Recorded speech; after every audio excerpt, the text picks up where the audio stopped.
Thank you, everybody. Thanks so much. Welcome to Build. I'm your host, Ricky CAMILLERI. Our next guests are the director and stars of the beautiful new film, 1985.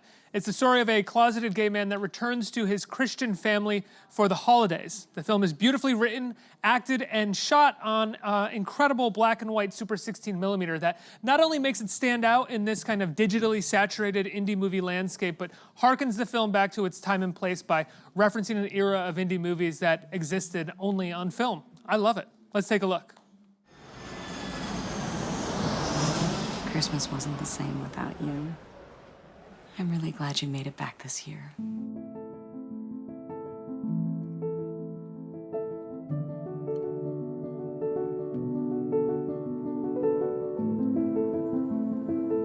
want to apologize to you for, not being able to come to New York to visit me. I know you were really bummed about that. You left home just as soon as you could. You couldn't have left any faster. You don't even talk to your own family anymore. So stop telling me what I should do. I spoke with Carly, and I think she's still on the market. So then why did you call me today? Why are we doing this? I just want to see you one last time. I've lost so many friends. I've been to 6 funerals this year.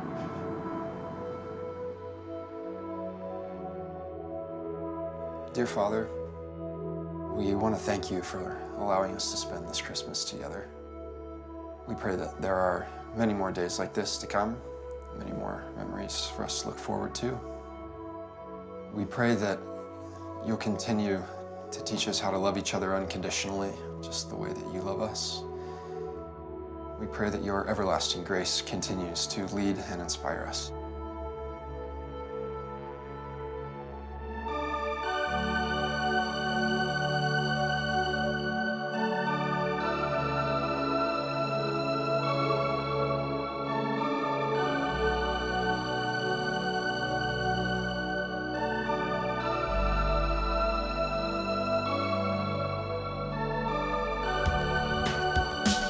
Everybody, please welcome the great Michael Chiklis, Virginia Madsen, Cory Michael Smith, and writer-director Yen Tan. Hey. Hey. Thank you so much for being here, and congratulations on this really beautiful film, and very well made. I love so much the way that it looks. I love the way that it's acted and performed, but as a cinephile, as a film fan, I love the way that it looks. I'm just gonna start there, and then we're gonna talk about everything else in the movie. Okay. But what made you wanna shoot it on Super 16mm? How hard was it to convince people to let you do that? Because so often I hear the story of filmmakers saying, I wanna shoot this on film, and their producers, their financiers saying, absolutely hell no, no way are we gonna allow you to do that. Yeah, no, I mean, I think it's not really about shooting on film as much as shooting in black and white is like the biggest thing. That too. For people, it's like the biggest hang up. And I felt like we were doing it for so little money, and there was a very specific aesthetic that we were going for that. And then with all these great talents on board that we felt like, let's just sort of go for broke and try to do something different. And get on the train or get off, because this is what we're doing, basically, is what Yen said. Well, what did you guys think when you found out that your director was going to be shooting it on Super 16 black and white? I imagine it's a rarity that you have to even hear of something like that. Well, it was a concern for me initially, and when Yen explained, when you think of the 80s, you think of it in vibrant colors and, the fabulous, crazy 80s, right? And in sharp contrast to that, and the stark reality of the AIDS epidemic, when he explained that that's what he wanted to, highlight, and by using that grainy Super 16, I was like, oh yeah, okay. I understood his vision for the film, and I was all in. So let's talk about the story of the film itself. It's heartbreaking and it's beautiful. Where did it come from? Where did you find this story of a man going back to his family over the holidays who's holding some pretty big secrets? Yeah, I had one of my early jobs after college where it was a life insurance sort of industry, and I was interacted with a lot of men who were living with HIV/AIDS. This was like in the 90s, and from that, I heard a lot of personal stories and how they were directly impacted by the epidemic in the 80s. And so, like a lot of these stories resonated with me like years down the line. As I got older, I thought about these conversations again, and I wanted to revisit those things, and in some ways try to ask a lot of the questions I didn't get to ask them then, where there was this consistent thread of them not being able to tell their loved ones and their family what's going on with them, which we're kind of like at the age where people can come out and it's okay and it's a much accepting environment. And I think back then there was just no room for that, and I wanted to go back and revisit what that's like, because I think a lot of what we accomplish today when it comes to like rights and marriage equality and all that kind of stuff is like riding on the backs of a lot of people who went through a lot of pain and suffering. Where the so much of the strength of this character is where even if you were dying, coming out and telling that your truth could potentially make dying even worse. Could make you die with even less dignity than you wanted to die with. Yes, absolutely. And then also the idea that being gay and having AIDS back then was it was like seen as the same thing in many ways, I mean, for me personally, I felt like I was indirectly impacted by the epidemic in the 80s because I was 10 years old in the year of 1985. And, I had an inclination I was gay at that time, and I just thought my life was just going to be filled with pain and suffering and oppression. It was like always had this baggage of the disease. And I think even to this day, I think the HIV/AIDS stigma is still a very real thing, where we're not completely done with it yet in many ways. Cory, I want to go back to something that I just said about the character having so much strength, and I think your performance is really beautiful, and you capture the amount of strength that this person has going home and knowing that they're going to be kind of holding on to this thing and trying to love everybody as much as they can, even though there's this sense that they might not love him the way that he loves them. Can you talk about calibrating that performance and figuring that out and finding that strength? Yeah, I appreciate using the word bravery. Something that really stuck out to me in this film. A lot of the AIDS dramas that we've seen in cinema that have been really powerful have been about activism or politics or about the medical drama, and you see bravery in a very different way. Someone on the front lines really fighting for gay rights, fighting for the rights of someone that's ill to get medication. But I was really interested in this story because this is someone who's a bit more quiet, who maybe isn't a fighter in the traditional way. But I see him wanting to end his life, going home and seeing his family and saying goodbye in his own way, and making sure that he gifts something to each one of them. And also, his choice to stay silent, whether you agree with it or not, is, his choice. It's his choice, and there is a bravery in that, right? He doesn't want to inflict pain or suffering on anyone else, and he's making a decision that he thinks is protecting himself and protecting the ones that he loves. And I found that to be that sort of resilience and that kind of care and love for a family. Again, no matter how anyone has lived their life, I found that bravery really touching and heartrending. Well, he's weighing such a horrible decision to have to weigh, which is, how do I suffer less? Do I suffer less by not telling them, or would I suffer less by telling them my truth? And how does my family suffer less? Yeah. How does my little brother suffer less? How do I protect everyone that I love so that everyone can go on and be okay? And the two of you, I think, do a wonderful job of showing these two people who I think want to love their children unconditionally, but are so affected by cultural stigmas of that time. We see it's not necessarily just about the sort of stigmas surrounding the LGBTQ community, but other kinds of culture wars and stigmas that are happening for a Christian family, in Texas at this time. Can you talk about finding these people and where you found them? Sure. Either one, whoever. Oh, go ahead. Well, first of all, just hearing you speak of it makes me really, really happy, because it just highlights that you get it, you see it, and it's there. I was concerned when Cory first called me about it and said, "Chiklis, I want you to play my dad." Is that how that happened? That's actually the exact voice that I used too.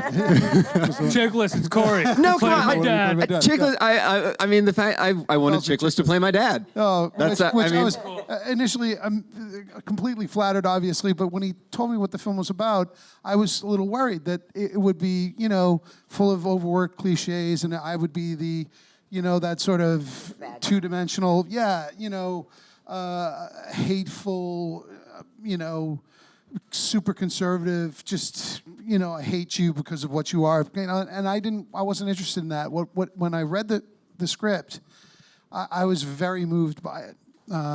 For personal reasons, you know, I watched this play out with a cousin of mine and his father. But beyond that, you know, I saw love in it and the complexity of a family, and that it was, you know, like you just said so eloquently, that these are two people who would love to love their son unequivocally, and they've been raised in a certain way, and it's just complicated, and it's really incredibly difficult. And again, you know, life is very complicated, and families are so complicated, and we live in really, really complicated times. And when there's such love present and such subtlety and nuance in a script, I just found it so beautiful. You know, sometimes, you know, it's so loud out there, it's hard to get attention for anything right now. And people are just pounding you in the head with messages and everything. And sometimes a whisper makes people lean in and listen. And this is just such an eloquent whisper. Yeah, I'd agree. Virginia? Sorry, that was going to make me cry. It's beautiful. Well, really. What was the?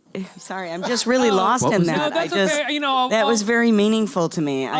Because it is so loud right now, and I too saw subtlety in this script and a very real story of relationships and ultimately of love. And I think that it has a hopeful. I feel like there was a hopeful story here for my young son, because you can see the difference maybe in what his young adult life will be as opposed to what yours is. Do you ever use the word AIDS in the movie, or gay? No, not at all. Right, AIDS right. and gay are not used in the entire film. Why is that? I mean, That I happened? think. Well, because they didn't. Yeah, You I mean, it's did not. intentional. Yeah. It was spoken about, if at all, in hushed tone. We talked around it. Also, it didn't have a name for many years. Nobody knew what this was, and that there was even a difference between HIV and AIDS, and it was just it was so frightening because it was a mystery, and that if you were to be labeled, you might be ostracized and lose your job and lose your friends, lose your community before you lost your life. So it was, I often say that the dilemma that Cory's character is facing is what many young people face today. They can't go home for Christmas and reveal their own identity. It may not be that they're sick, that they have AIDS, or but they can't reveal their truth. They can't reveal if they're trans or if they're LGBTQ. 2S plus S, there's like now so many letters, but you can't, there's a lot of people that are living in secret outside of their family because they're too afraid to come out and be who they are. You know, one of the things that I love about the film is that his dilemma is something that is sort of slowly revealed throughout the course of the film. It's not something where we start and know exactly what the dilemma was and we're just wondering, when is he going to do this thing, or is he going to do this thing? We slowly reveal this. Can you talk about shaping that into the script? Because I think so often a movie would, or a filmmaker would be like, no, this is, our hero goes home and this is what he has to face and this is what he wants. How does he get there? Whereas you sort of strung it out very nicely throughout the whole movie. Yeah, I mean, it's definitely designed in a way where I expect the audience to be ahead of it, So in other words, when people watch it and they figure out within 5 minutes that he's either closeted or that he's sick, It's not like I'm like, oh, I wish you found it out later. And it's pretty much like you're supposed to be ahead of the game. And I think It's a really tough thing to Right. sort of to commit yourself to, Yeah, I think, as a yeah. storyteller, because you're so often told one of the first major rules of storytelling is stay ahead of the audience. yes, of course. But the good thing about being ahead of the game in this particular situation is that I think you immediately zone into what is Adrian's experience like back home, and you can sort of really experience it through his point of view, which is pretty much what the story is told from his point of view. And so I think that's the benefit of being able to make like an AIDS drama today in 2018, because we don't have to, there's a lot of things we don't have to reveal, and I think people watch it and they can figure it out, you know, just like the fact that we never use the word AIDS and gay, which is very much true of its time, but then as a narrative style in this film, we don't ever have to say those words, but I think it's always in the back of your mind when you're watching it, so you completely understand the context, and we don't have to explain any of those things anymore. I think also, you know, we're focusing a lot on what Adrian's secrets are that he's holding close to his chest. What I find so interesting and beautiful about this film is that, yes, it's very much about his story and it's told from his point of view, but as we go through, we realize that every character in this story has a secret, a big secret, or secrets that they're keeping from everyone else. And Adrian is finding out all of these secrets from everyone. And there's something really, I was really struck by this. I'm from a family from Ohio, from the Midwest. You don't give other people your problems. You deal with it yourself. You buck up and you deal with it. That's how a lot of us were raised. And you just wonder, what would this family be like if everyone would just talk to each other? You know, and it takes a while to understand that there's so much love in this family, but there's so much fear. And we all live with so much fear that someone's going to be offended by our genuine feelings or by our genuine experience. And I think something... Or that someone's going to out you for not being the normal person that you should essentially be, or defined by however we define what normal is. Yeah, and I think this film is so much about everybody's secrets and the healing that we are keeping ourselves from by not sharing those things. I think hearing you talk about this also brings up another thing that I've actually never realized before until we were talking about this, which is there's also another layer of secrets that's revealed between the individual characters and the audience in the closing montage, which is this other thing of like where the characters are by themselves and they're doing their own thing that only the audience can see, but the characters in the film don't know about each other. And I think that makes it even more heartbreaking, because it's like, for instance, you know, when you put on the jacket at the end of the film. That's the reason I took the movie. And he never knows. He never knows about it. Yeah, like, he doesn't know. Adrian doesn't know that or even that you turn off the Christian radio in the car is not something that he knows. I was quite certain you were going to cut that, and I'm so glad that you didn't. All those tags, which, as Cory has said, it was like that's everyone taking a step forward. Well, those in tags this are an story. element of optimism at the end of the film, Yes, as much absolutely. as tragedy. But it's this idea that as much as one story is over, there's a whole nother journey that is about to happen for these two characters, and you know, for the country as a whole as well. Hearing you speak of this film makes me so happy. No, it just does, because no, seriously, you know, because we saw it on the page, we knew that this was what was, but you know, you worry that it will translate and that it'll be evident, especially when you're doing it with such nuance and subtlety, because everybody proselytizes now, everybody smashes you in the head with everything, and again, you know, to do something just with brushstrokes, you know, to know that it's there and you see it, just makes me feel good. That's all. Well, it's a good movie. You guys did a great job, and it's shot in and around T-shirt, Dallas, by the right? way. Yes, yeah. Are you from that area? So I was born and raised in Malaysia, and I've lived in the States since the 90s, and I've lived in Texas for like 20 years already. I was in Dallas, and then I moved to Austin, which is where I'm at now. So I mean, in some ways, I feel Texas is very much like a second nature thing to me now. I only asked this question because I really love the location where we learn his truth when he's talking to Julie, and I just think it's such a beautifully shot piece where he's got that whole those layers behind him? Was that like under an overpass? Yeah, it's or like an something? under an overpass. Basically, it's kind of like one of those places where it's like a nightmare for sound. But then I think we deliberately wanted a place that's a little bit noisy in the background, so that there's this sense of like what they have to talk about is so taboo that it needs to be drowned out by something else, you know, which is very much symbolic of the way these things were talked about back then, you know. Shout out to Hutch, Yes. the cinematographer, you know, because he was truly one of the most passionate cinematographers I think I've He ever also worked produced it too, which is an anomaly. But then we all like wore many hats in this film too because it's such a small production. You know, Yen had said that he had interviewed and sort of worked with lots of men who had experiences at this particular period of time. Cory, did you go back and do any research on what it might have been like, or? I did. I spent most of my time in pre-production. I just focused on the history of AIDS and what used to be called GRID up until the end of '85. But what was more Grid up until the end of GRID, 80? gay-related Okay. immunodeficiency disorder. Yeah, I've something. never heard the acronym, but yeah, I've heard the. Yeah. But I really wanted to focus on what the experience was like, both for people going to the hospital.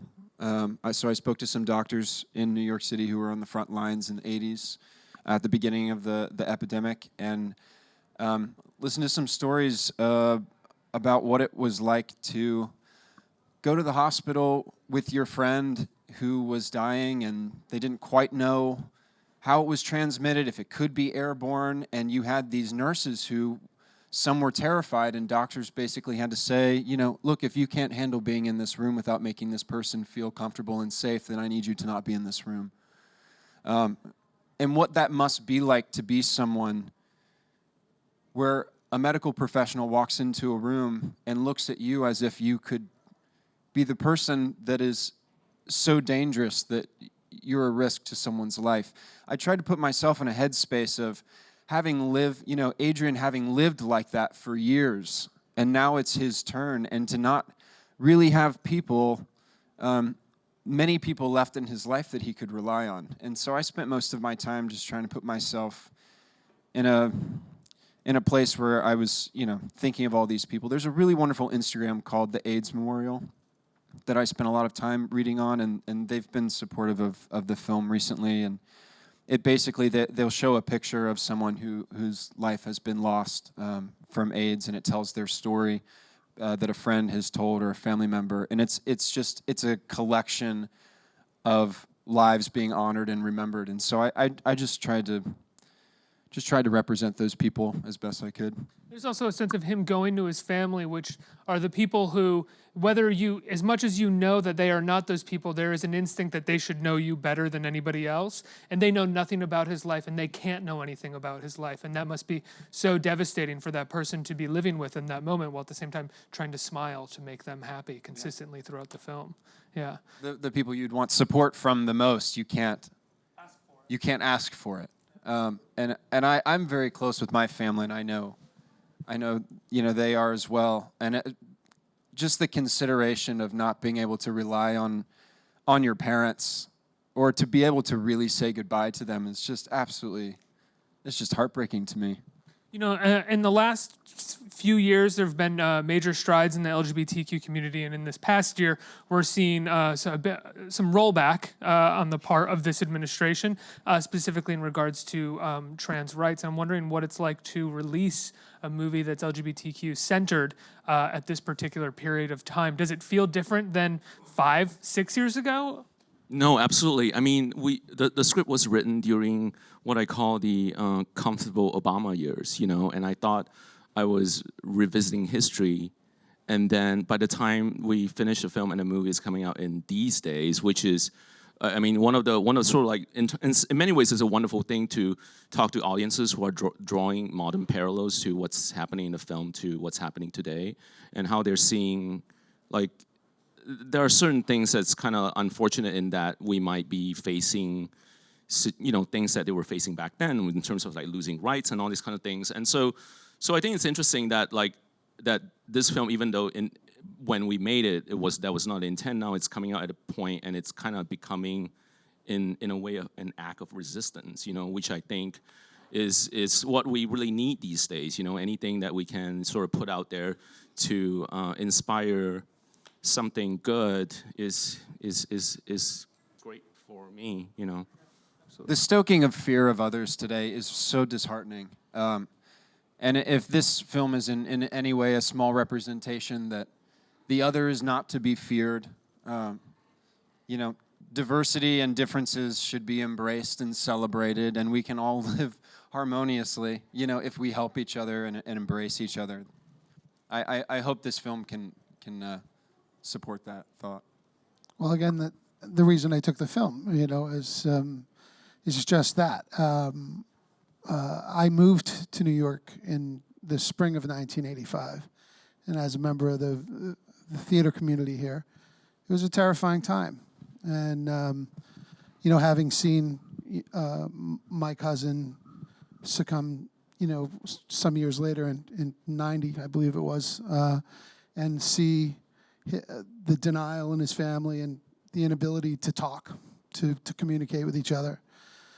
To see my character embrace his son, in spite of all of his own fear, his own inability to communicate, his own inability to understand because of his upbringing, because of the religiosity and all of the ways he's locked up. And that final moment for him of putting on the jacket represented to me a step forward in, not being afraid and having love overcome all of those negatives. That's to me everything that this film has to offer. Let's get some questions from our audience. Who has a question? Hi. Hi. This movie for sure has many emotional moments, and I want to know how was the process like getting to that vulnerable mindset? Yeah. Yeah.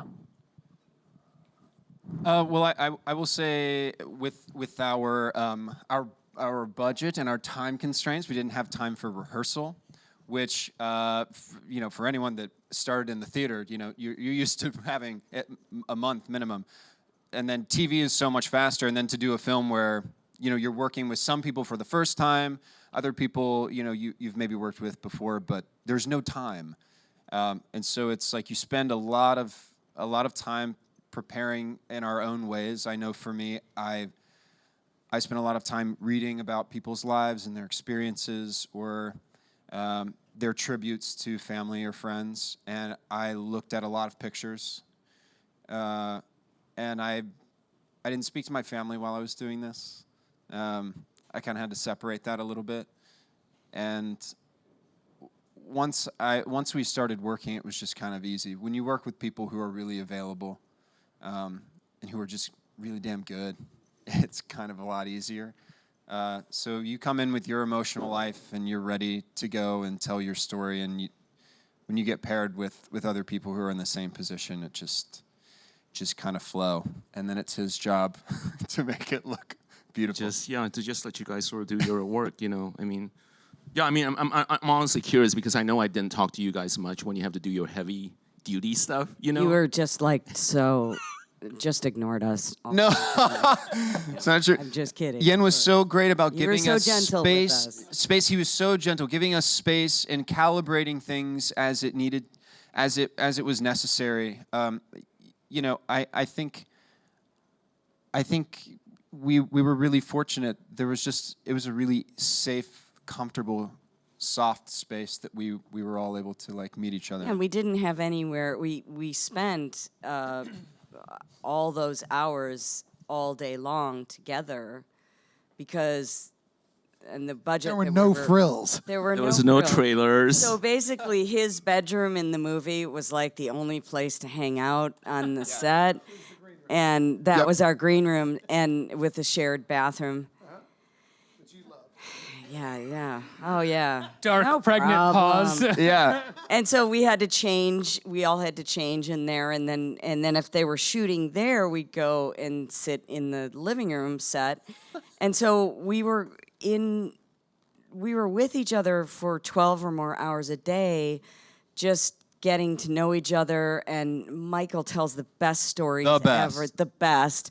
And so I think that we became close, and there was a natural, easy family feeling that we had in real life, and I think that worked really well then when it came to doing a scene. We were relaxed, and we had an ease of familiarity with each other. You know, the whole production had the feeling of a let's rent a barn and put on a show. You know, it's a truly independent spirit film. It truly, you know. So you know, in the case of doing a film like that, you have to believe in the material, and you know, look, you know, I didn't know you yet at all. You know, at all. So it's a leap of faith you have to take with somebody, and from having a conversation, you have to listen to someone and listen to what they have to say and their vision for something, and you have to have this. It's a trust exercise, right? That's what we do as actors all the time. We trust each other or we don't. And in this case, it really felt loving and trusting. And it's a little film that, you know, we were together for a couple of weeks. And I've worked on massive productions that you're with people for months, and you don't feel any kind of a connection like that. And that speaks volumes to the type of production it was, because it's for all the right reasons. Wow, I'm getting applause. Wow. I love you people. Next question. Who has a question? Right here. Hi. I study film myself, and I always find that whatever project I'm working on, whether I'm writing, directing, or acting, it takes me a long time. It takes me until I'm like deep into the process to like find my footing with whatever project I'm working on and like find that project, like find what it's about. And I'm curious if you guys feel the same way about the stuff that you do, and if so, when with this film did you find your footing? Yeah, and you can start that. As a writer, director, I feel like you've probably got the...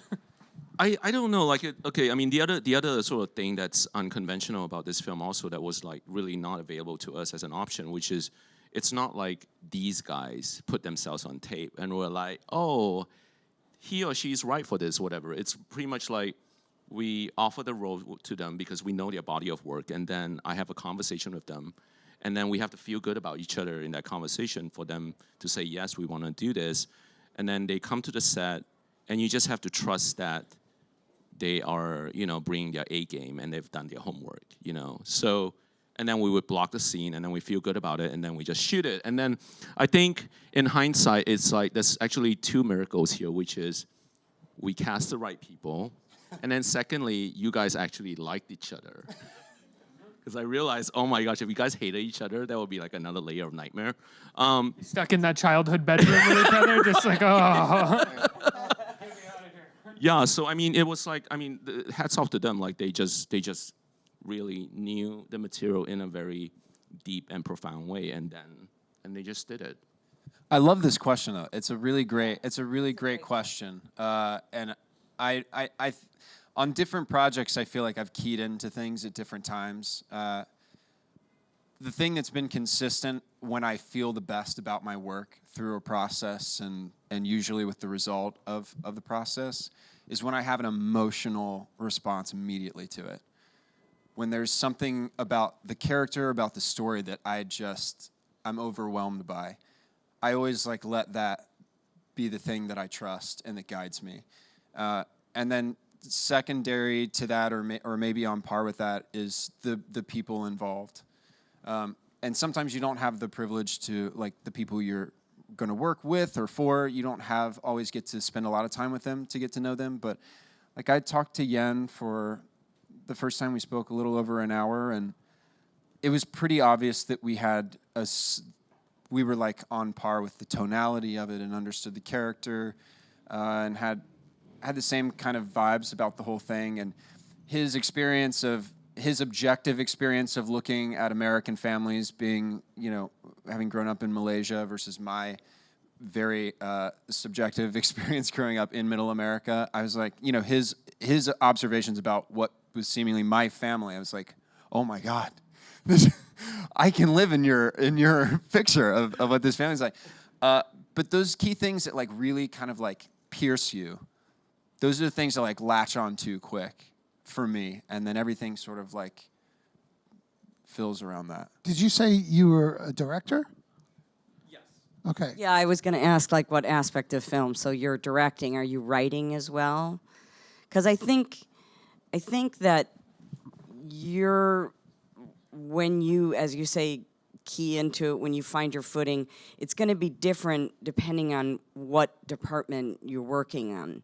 And I think with every project, it's like you might not have time to take a couple weeks to get used to it. You might have to get grounded in a couple of days. But every show, there is an adjustment period. As people are getting to know each other, then it gets a little bit easier. And everything, when you're in that rare experience like we were, everything begins to gel. And so your leadership in that is going to be really key to get people close, try and have as much of a family feeling, because the work is better when people can rely on each other and they get to know each other. You know, so it's like they're going to be, it really is from the top down. So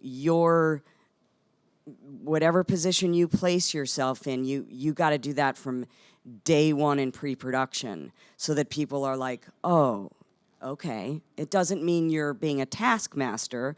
Maybe you have to do that at times, but your ease, even if you don't really feel that way, if they think you do, it's going to help everyone settle in quicker. Yeah, piggybacking off of that, like Cory said, starts with the material. If it's great on the page, it has a chance right away. So it starts with that. But then I'm going to share something that the late, great Scott Brazil, who was our executive producer on The Shield, tragically passed away. But I asked him, because I was a producer on The Shield, I asked, what's your criteria for hiring and firing as a producer? And he said something that has always stuck with me. He said, listen, if you're the most talented person in the world, but you're hateful and a drag and horrible to work with, you're not getting the gig. Conversely, if you are just not talented, but you're the loveliest person in the world, you're not getting the gig. What I look for are like-minded individuals who are talented, who are going to come together and be pulling the same cart. You know, he used to make that sculling analogy, that you're rowing in tandem. You're pulling the oars at the same time. So if you can start with great material and then surround yourself with like-minded spirits, people who are going to be cooperative. The reason why this film works is because we are like-minded individuals who understood the material for what it was. Otherwise, in the context of the amount of time and money that we had, we never would have been able to make this picture. Like Yen said earlier, we had to cooperate and immediately, all hands on deck, right? You just have to row together. I think we have time for one more question. Right here. Hi. Hi, Cory, this is for you. I know this is your debut as executive producer, and I want to know if you had experience before, how did they approach the job to you, and if you will do it in the future again for any project. First of all, y'all, I just want to say your shirts are awesome because it's a picture of me from 1985, and it is in rainbow colors. Thank you for making that. That's so great. It's awesome, and we got a 1985 over here, and Charlie, and I'm sorry I'm taking up time to say this, but she also just got a tattoo. Oh, wow. She wrote to me, she said, she did this thing on Twitter, she said, how many retweets do I need to get a tattoo about me? And her friend posted it, and I was like, I'm gonna retweet this, and I got enough retweets to have her get a tattoo, and she followed through, so kudos to you. I just want the world to know you're very bold and daring, and I appreciate it. She really followed through. Love someone who follows through, you know? Sorry. So they basically made me an executive producer in large part because I helped with some casting, which helped get the film going and some money, and then I felt like I mean, this is really you to say, but I felt like I pulled my weight on set in a way of helping production move smoothly. Disagree. I dare you to disagree with that. I dare you to right do it now. because this is live. Yeah, we No, will. actually, you know, Everyone loves a boxing match, so we can turn. No, this I into mean, honestly, like, going back to the whole thing about how if you guys didn't like each other, it would be really bad. I think it was important that everyone else believe in you in the role, really. Like, I mean, I think if there was any uncertainty that you were not nailing this, I think you guys would be a little bit like, oh crap, like what did we get ourselves into, right? Like, I mean, it came from you, and right away, I'm going to pay attention. Right. Because I have tremendous respect for his talent, and his ability, and we had worked together, and I love him as a person. Yeah. So that made me go, okay, I'm certainly reading, you know, and then it became about the material, which made me cry and was amazing, and then it became the last bit was you. But to finish your question, I have no idea how producing works. You just kind of make things happen. People pull their weight and come together, and you find like-minded people, and you build a project together. You contribute in whatever ways you can, and you want everyone to pull their own weight in whatever ways you can. I look forward to hopefully a long career where I can help pull as much weight as possible and help get things done. And I think the idea is like, you know, hopefully things get more exciting and I'm able to do more and more stuff. Just describe what being a producer is. Well, yeah, so bringing elements together to make a great production and great story. There are a lot of stories that I love that I would like to be told that I don't see being told. There are people in America who I grew up around, or my family lives around, that are my in-laws, that are my brother's in-laws, that I don't see stories about these people. A lot of Americans I just don't see stories about, and so my goal is to eventually have enough power and clout that some of these people I want to be identified, and I want their stories to be shared. Well, guys, congratulations on the film. As I said, it's beautiful, incredibly well done. It opens in New York and LA this Friday. Will expand throughout November. And I believe it's culminating in a special event screenings on World AIDS Day on December 1st, right? And people can look for those and look for where they're happening. And I'm sure that's available online where those screenings are going to take place, right? But if you're in New York or LA, go see it this weekend. Go see it this weekend. We need you to spread the word. If you're in New York, I'll be at every screening. I know these guys will be at some of them. I'll be at every screening doing a Q&A, so come there. Yeah. The film is called 1985. It's wonderful. Go see it and give them a big round of applause for coming by today. Thank you, guys. Thank you, Ricky.